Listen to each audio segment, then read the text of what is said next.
Rochdale Market has always been a place for exchange. What do I mean? I mean goods for money. Yes, exchange it. Pleasantry for familiarity. Yes, also another formal way of exchange. But there's another exchange that goes on that a lot of people know about, but few dare to say it out loud.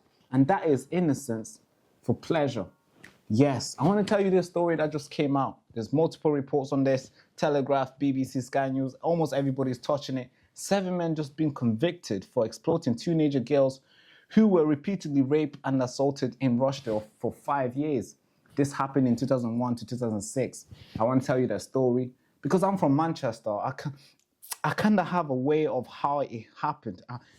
I'm seeing something in my brain. Something is playing in me. I want to tell you how I think it went down. Comment down below if you think I'm correct. I've named the girl named Layla. Every single thing that happened to her is in here. So it's not like I changed stuff. I'm going to tell you how it is, but in my way, living in Manchester. So I want to tell you how I think it went down. Let me know how correct you think I am. Comment down below your thoughts, and let's get to it. Have you ever had sex with a white girl in your taxi? Sex with a white girl in my taxi? No, sorry. Taxi is a place of like you don't do. I have to ask the questions. No, sorry. But she states that when she returned to the... She can state why we like it. She stated my name, it tells. So... You've been named Lala for 22 years. How would she know that you were called Lala? No comment. Do you recognise that female? Es लड़की ने तुझे पहचानती No. No comment.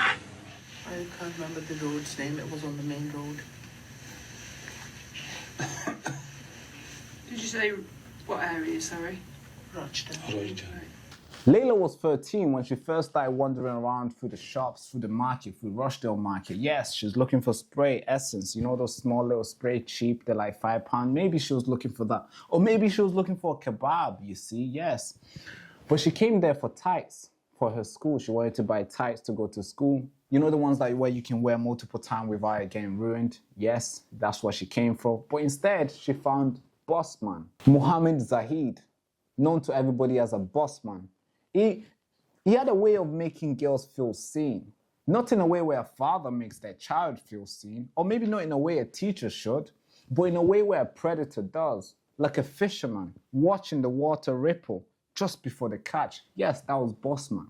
You are a smart girl, he said, wink, handing over the tights without asking for single payments, and also saying, you know how the word works, right? Wink. Yes, that's Bossman right there. He's doing the Bossman things, right? He's giving you stuff for free. Layla nodded because she did. Yes, it's a free tight, so she did nod it. And she knew that home was a place where doors were slammed and voice rose. She also knew that school was a place where teachers get mad because she failed an exam. Yes, and now she knows that the marketplace is a place where men like Bossman offer kindness with a price tag that she can't see, she can't read, and she also can't even afford. But the price tag started revealing itself in increments. First was a free underwear. Yes, you deserve this, little girl. Yeah, you deserve this underwear. Look at it, it's red, nice, eh? Then, small pocket money. Yeah, you deserve this. Take care of yourself. Just a little help. You know, it's Bossman. I'm just helping you out. The next was expectations. You know what I like, don't you? Yeah, that's the way it worked, right? By the time she understood the full cost, she was too deep in debt to walk away. These men of markets, not just in Rochdale, but all over the country, the way they operate is like a fine oiled machine. Like Mushtaq Ahmed, Kashir Bashar, and others. These are shopkeepers, taxi drivers, men with families, treated Layla and other girls like their communal properties. They perfect the art of grooming, disguising exploitations as generosity. You're lucky, they told her. Other girls don't get this type of attention that you're getting. They also told her. In a way, yes, they are right. Other girls don't get free lingeries. Yes, that's correct. Other girls don't get free ride home from school. That is correct. And other girls don't get whispered. Yes, promises of protection. That's right. And you want to know what's right? Other girls don't get turned into sex slave. That's also right, Mohammed, Ahmed, Bashar, Bossman, whatever your name is. But let's get back to the story.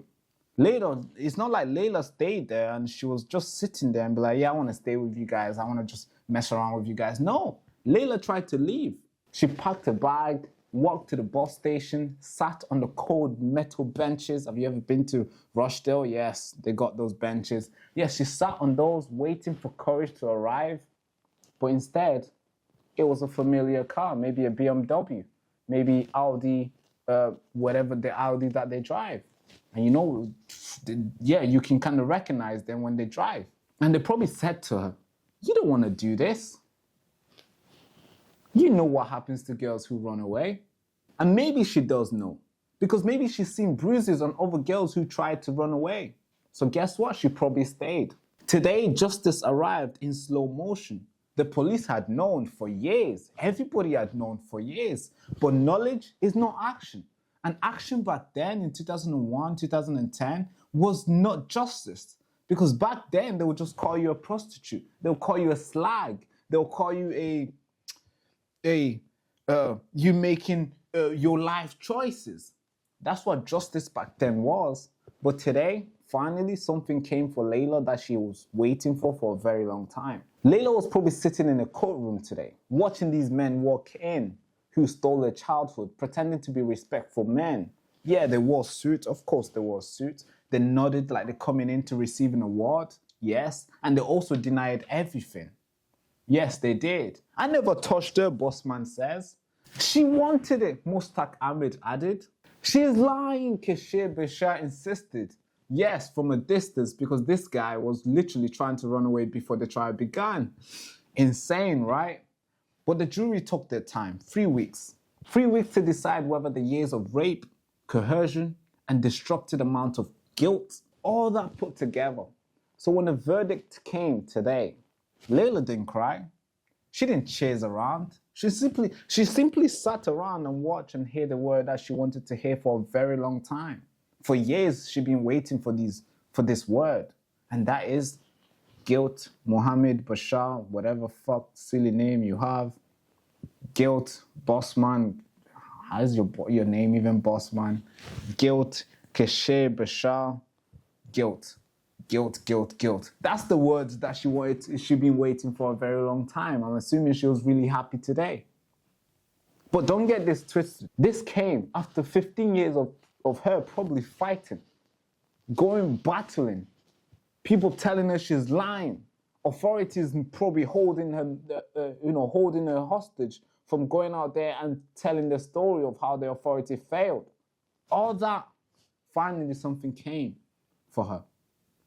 This happened to her when she was 13. The rape and all the assault happened to her when she was 13. Today, she's in her 30s.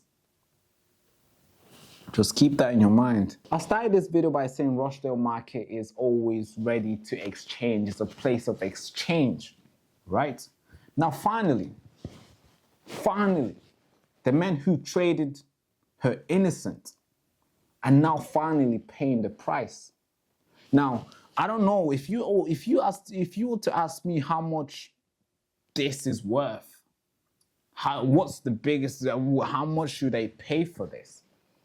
I don't know. I think the authorities will probably disagree with me because mine is brutal. My punishment will be, it will be too bad for Bossman. Yes, that's right. But I want to know what you think. What do you think should be the punishment for people who are doing these sort of things around the country today?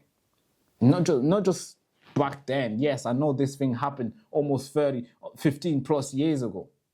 Comment down below. I'm curious to know what you think. I know they've received their punishment, but what do you think their punishment should be? What would you, if you were the judge, what punishment would you give to these 7 men who did this? And so many of them who have been in jail for doing this, and they were out and also got convicted again because they did it to multiple people. What do you think? Comment down below. I'm curious to know. Without further ado, thank you so much for watching. You've been watching Newsroom. Bye-bye, bye-bye, bye-bye.